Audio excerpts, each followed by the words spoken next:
Assalamualaikum and a very good day to everyone. So today we are from group 4 are going to discuss regarding on given topic for our assignment or report, that is the unemployment issue within the chosen country. So for our report we had chose Indonesia as the issue of unemployment for our group report. Okay, so next we are going to take a look about what is going to include in our table of content for our report and also for our presentation. Here everyone is going to present about their each other parts. Okay, so next I am going to introduce for our group's members and their tasks. So the first one we have one Mohamad Syahir.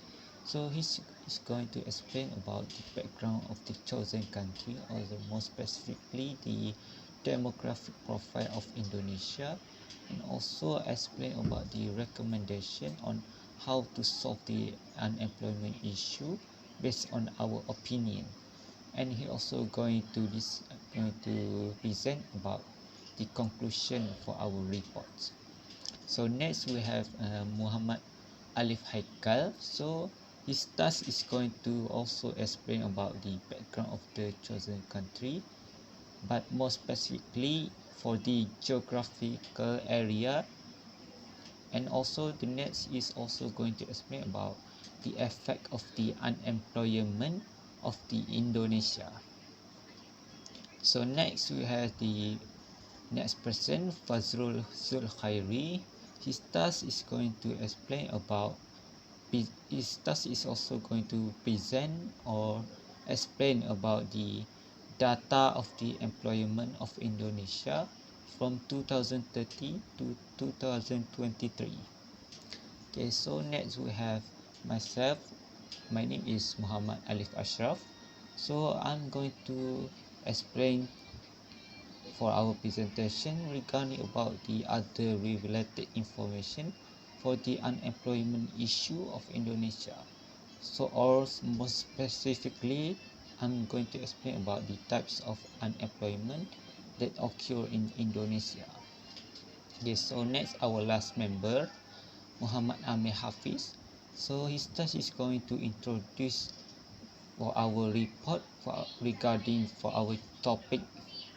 He also going to explain on how to solve the problem of unemployment issue in Indonesia using the monetary policy. So before we going to proceed for our presentation, we would like to first thanks for all those who made this report into a reality. Our deepest appreciation goes to the contributor for their insightful content and also for the editor for their both tireless efforts. We also would like to grateful to our readers whose encouragement inspires us to strive for excellence. This achievement is a result of your passion and dedication. Through this report, unemployment is a major issue in Indonesia, affecting individuals and the economy as a whole. It happens when people who are ready and willing to work cannot find jobs. This leads to problems like poverty, slower economic growth, and social changes. This report explores how monetary policy can be used to reduce unemployment in Indonesia. It explains how monetary policy can boost economic activity and create jobs. It also looks at the specific causes of unemployment in Indonesia, like population growth, labor market issues, and sectoral challenges, to provide practical policy recommendation.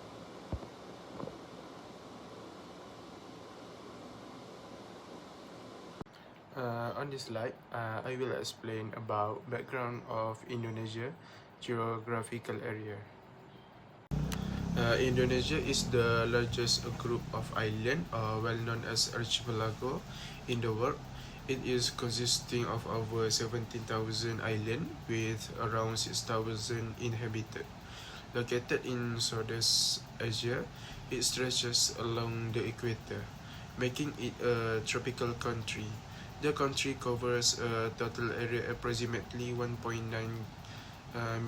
million square kilometers. With a population over 270 million people, Indonesia is the fourth most populous country in the world. Major economic and urban centers include Jakarta, which serve as the political and economic hub, as well as Surabaya, Bandung, Medan, and Makassar. Java Island is the most densely populated region, contributing significantly to the country's industrial and economic activities. It lies between two continents, which is Asia and Australia. Indonesia also surrounded by two major oceans, which is Indian Ocean and Pacific Ocean. Its location makes it a critical hub for international trade and maritime routes. The country experiences a tropical climate with two main seasons. The wet season from November to March, and the dry season from April to October. Indonesia is also rich in biodiversity, home to rainforests, volcanoes, and unique species such as the Komodo, dragon, and orangutans. However, its position on the Pacific Rings of Fire makes it prone to natural disaster like earthquakes, tsunami, and volcanic eruption. So, for the next is the demographic profile of Indonesia. The current president of Republic Indonesia is Prabowo Subianto. He is an Indonesian politician, businessman, and retired army general, serving as the ex-president of Indonesia since 20 October 2024.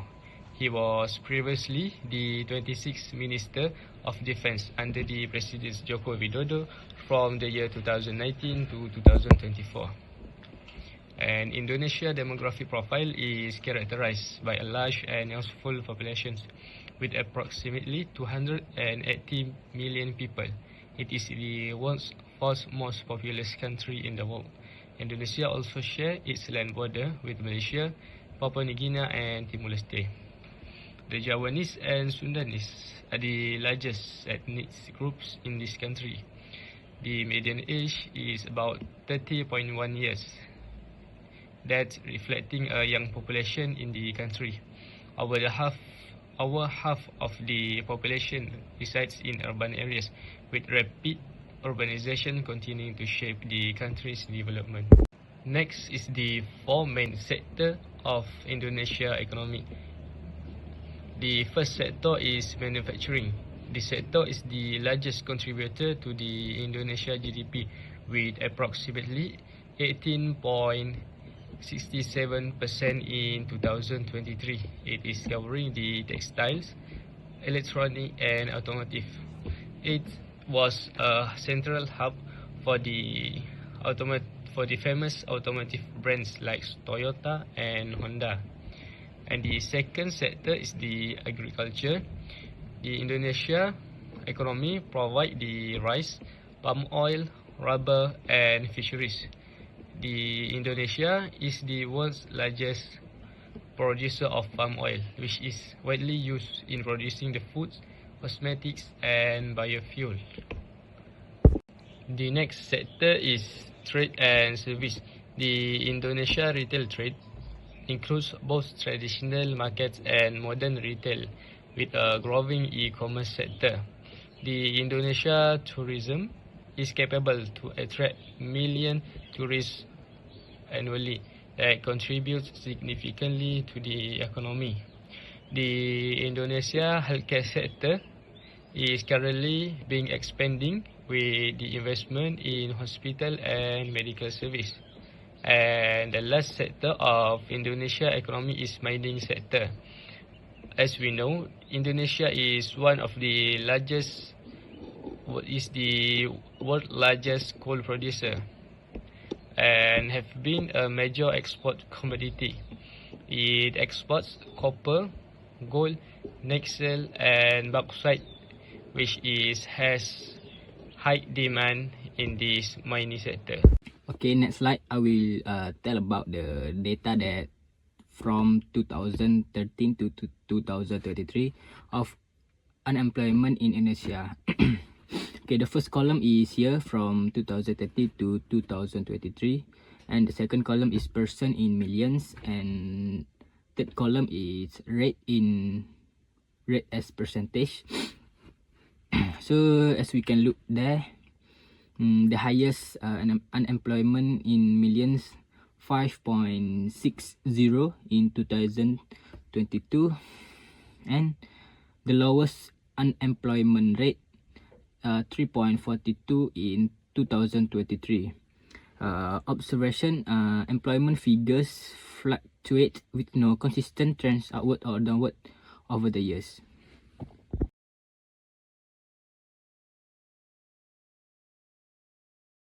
Alright, let's move to the next slide, which is talk about trend and issues in unemployment from 2030 to 2023, which is the first issue is Indonesia unemployment rate fluctuated during this period, influenced by global economic factors and internal policies.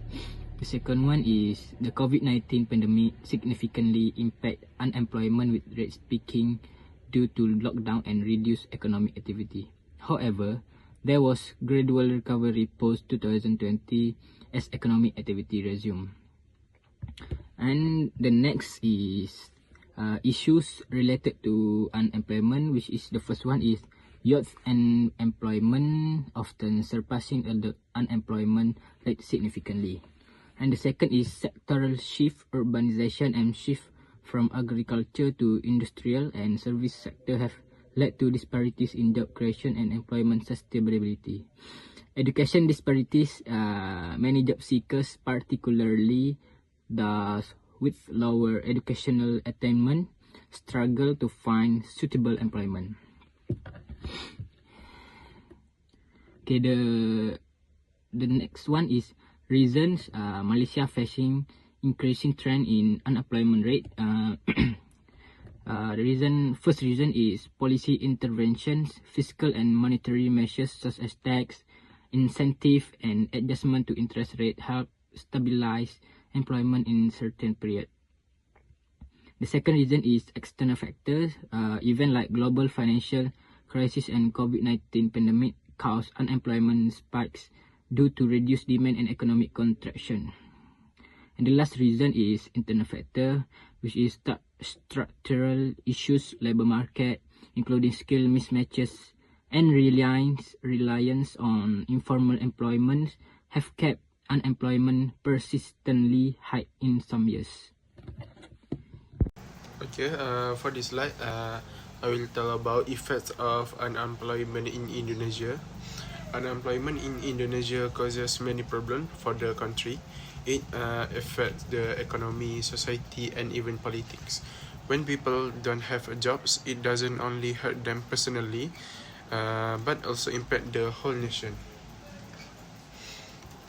It also affects the economic problems. Unemployment lowers Indonesia productivity and economic growth. When many people are jobless, the country produces less and its GDP decreases.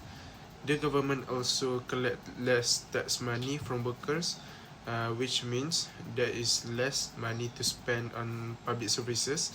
At the same time, the government must spend more on unemployment programs like Kartu Prakerja to help jobless people get new skills. Secondly, it also affects the social problems. Unemployment makes poverty and inequality worse. Family without income struggle to pay for their food, housing, and education. This problem is especially serious in rural areas where job opportunities are limited. People without jobs may also feel stressed and depressed, and they may face health problems because they can afford good food or medical care.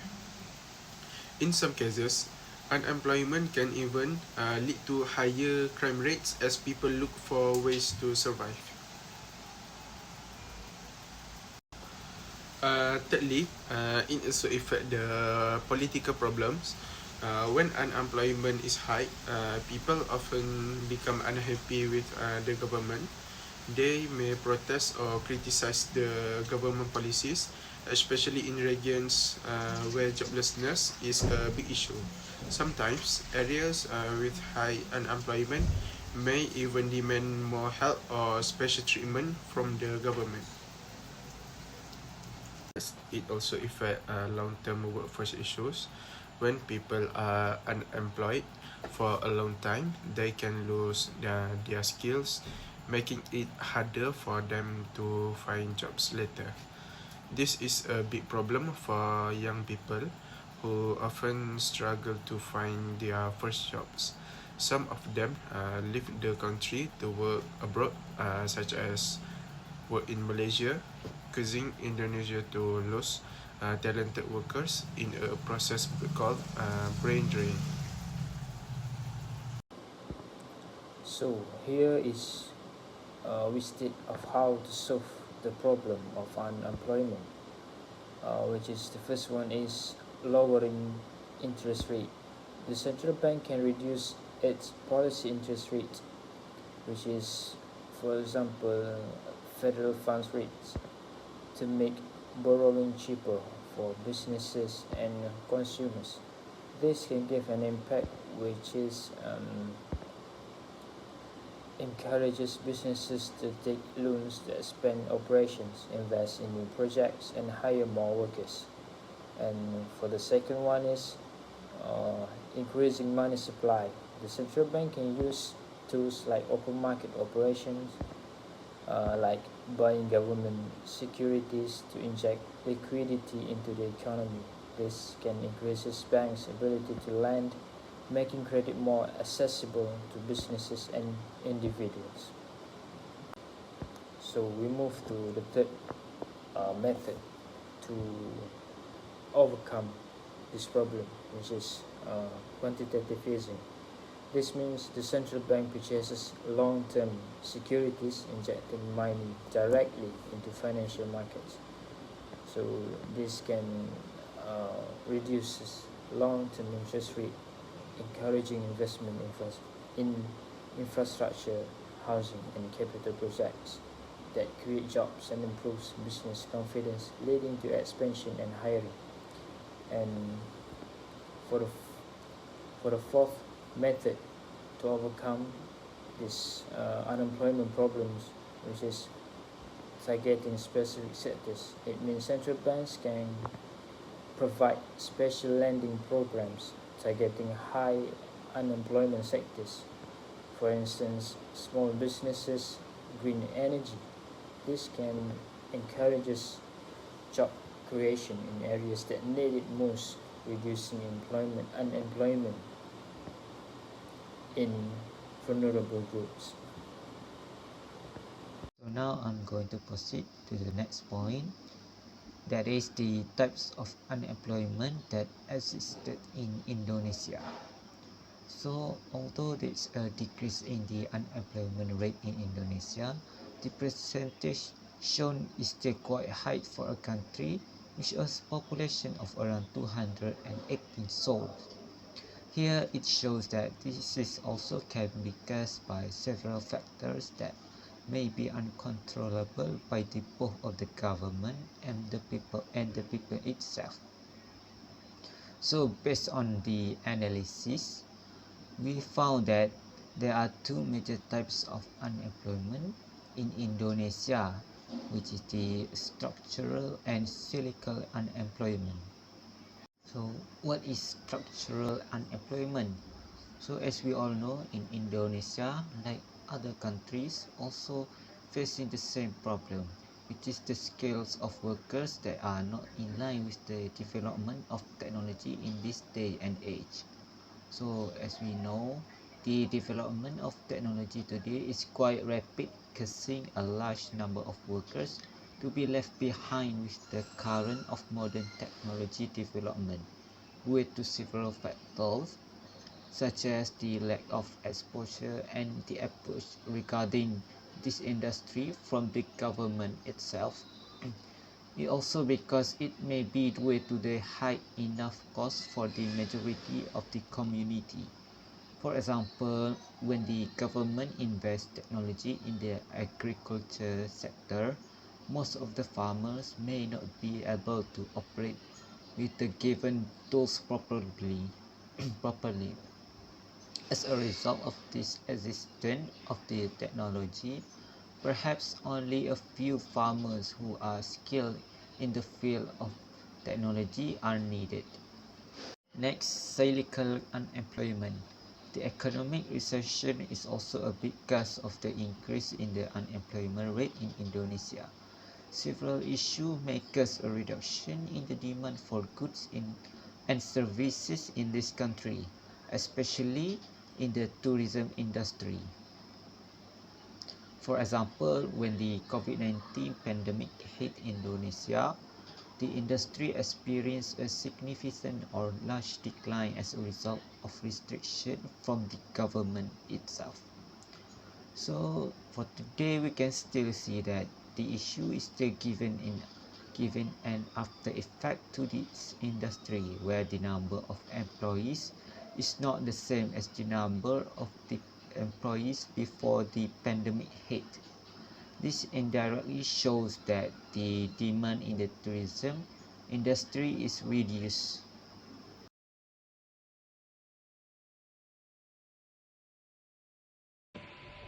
After that, the first recommendation in solving the unemployment issues in Indonesia is by enhance the vocational education and training. The government could strengthen the industry collaboration by create the sectoral council to act as a bridge between educational system and industries. This have to be done in order to ensure that the vocational training programs are relevant and responsive to the current market demands. This program should create a curriculum that equip the students with specific skills that are required by the industry. For example, is the TNKV that emphasizes in reforming and enhancing the country educational system. Next, the government could promote apprenticeship programs. With this program, the students could have experience practical in real work environment.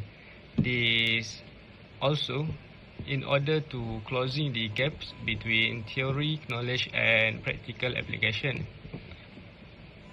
The students are able to learn directly from the experienced professional. This is crucial for enhancing the employability and ensuring that the graduates are ready and have skill needed. The second recommendation is by promoting digital skills development. The government could foster partnerships with the tech company. With this collaboration, the government are capable to develop digital-based education for tertiary level for early exposure, like teaching basic coding, data analysis, and communication skills. This can be implemented into the subject such as mathematics, science, and language arts. For higher level, this collaboration is allow the government to establish centers that focus on providing training in digital skills. These hub centers are equipped with the latest technology and software tools for learning purpose. The students can learning the cloud computing, IoT, cybersecurity, AI, and blockchain technology. This can foster the innovation and creativity of the youth to face problem solving in tech-oriented roles. Example collaboration is partnership between Alibaba Cloud and Universitas Indonesia. The last recommendation is strengthen the public employment service. Currently, the recruitment of public servants is managed by the National Civil Agency or Badan Kepegawaian Negara. The government can expand the job placement hubs. These hubs is function as the center for job placement. It is served as the central points for job seekers to access information about available job opportunities and receive guidance on job applications. This helps the job seekers to easily search for available position based on their skills, qualification, and interests. And after that, the government can develop the professionalism in order to closing the skill gaps within the workforce by offering the training programs. These programs this program provides opportunities for public servants to participate in international conference, workforce exchange programs to learn from the experts, such as the digital literacy, data analytics, and leadership program. It is to prepare the younger servants for managerial roles. So, for the conclusion, over the past decade, Indonesia has experienced a notable decline trend in unemployment rates from 2013 to 2023. This reduction shows that the government initiative in solving the problem of unemployment by lowering the interest rates, increasing the money supply, quantitative easing, and targeting the specific sectors to create job opportunities in needed sector give a significant positive impact to the country. The government also implemented the term monetary policy that described the steps taken by the National Central Bank and was implemented by the other financial authorities to regulate and manage the national resource to build the economy. These policies aim at stabilizing the inflation and fostering the economic growth. Furthermore, with the addition of recommendation through problem solving in enhancing the vocational education training, digital skills, and public employment, was believing that Indonesia has made a substantial progress in reducing the unemployment over the past decade. Ongoing efforts are essential to ensure the sustainability of employment growth and address structural issues within the labour market effectively.